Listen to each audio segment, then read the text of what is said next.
Bonjour à toutes et à tous, bienvenue au sein d'Ophi Invest AM pour cette nouvelle vidéo hebdomadaire.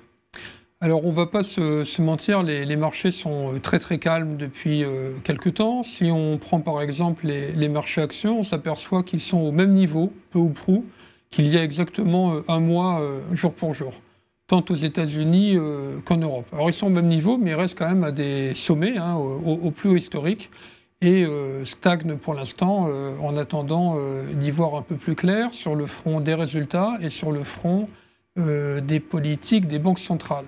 Alors justement, sur ce plan-là, il y a eu un peu de volatilité sur les marchés obligataires, les taux longs, en raison de déclarations la semaine dernière de responsables de la Fed, laissant entendre que les baisses à venir, elles auraient lieu, mais peut-être pas aussi rapidement que ce que les marchés escomptaient. Alors, rappelez-vous qu'en début d'année, les marchés attendaient 6 ou 7 baisses des taux aux États-Unis et attendaient ce déclenchement dès le mois de mars. On était un peu plus prudent de notre côté, considérant que ça viendrait sans doute en juin, qu'il n'y en aurait pas plus que 3. Et alors là, aujourd'hui, on est même en train de se demander si réellement il y aura ces 3 baisses, puisque quand on regarde sur les marchés les anticipations de baisse des taux, on se rend compte qu'il y en a 2, certainement, pas forcément 3, ce qui crée donc un peu de volatilité. Du côté de la BCE, ça semble un peu plus clair, et là on anticipe entre 3 et 4 baisses des taux à venir à partir de l'été. Alors pourquoi cette résistance de la part des membres de la Fed? C'est que les données économiques aux États-Unis sont toujours très fortes, tant du point de vue des créations d'emplois que du point de vue du PIB. Et évidemment, ça veut dire que l'inflation a du mal à rentrer dans le rang, même si le pic est passé. Ça, c'est très clair. Mais on n'arrive pas aussi rapidement que prévu à l'objectif d'inflation de la Fed. Voilà, donc il faudra voir comment se passent les nouvelles réunions des banques centrales et pour voir effectivement quel est le mouvement à venir. Du point de vue, alors le corollaire quand même, c'est qu'effectivement cette résistance de l'économie fait que la croissance mondiale est révisée en hausse pour 2024 et qu'elle devrait permettre d'approcher 3% sur l'ensemble de l'année. Et ce chiffre de 3% est important parce qu'il y a une corrélation très forte, comme vous le savez, entre la croissance mondiale et les résultats des sociétés, notamment européennes. Les résultats des sociétés américaines étant plus liés à la croissance américaine.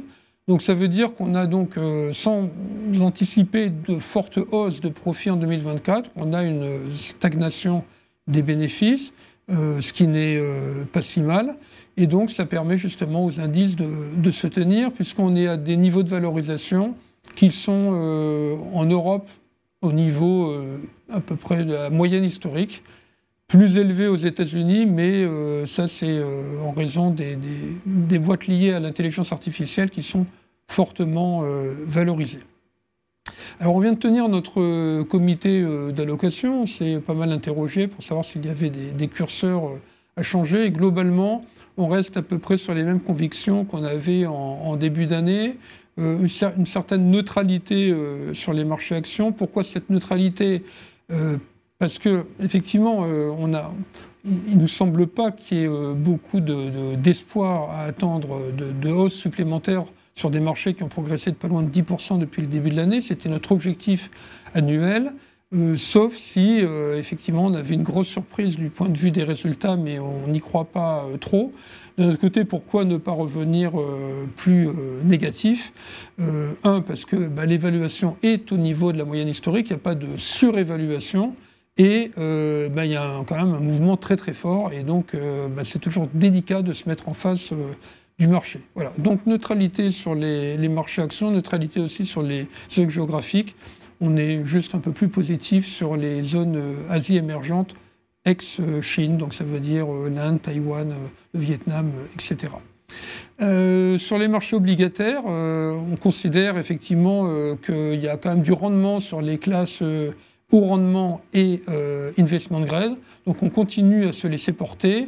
Et même si on n'anticipe pas de baisse des taux en termes directionnels, il y a quand même le portage qui permet quand même de percevoir entre 3,5 et 4% sur l'IG et autour de 7 sur le high yield. Donc voilà, donc on maintient nos positions actuelles, nos recommandations actuelles. Et puis, dès la semaine prochaine, on pourra commenter les premiers résultats trimestriels des entreprises. Et ça nous donnera l'occasion d'avoir un peu plus de vision sur l'année à venir avec les discours des chefs d'entreprise. Donc, je vous donne rendez-vous à la semaine prochaine et vous souhaite à toutes et à tous une excellente journée.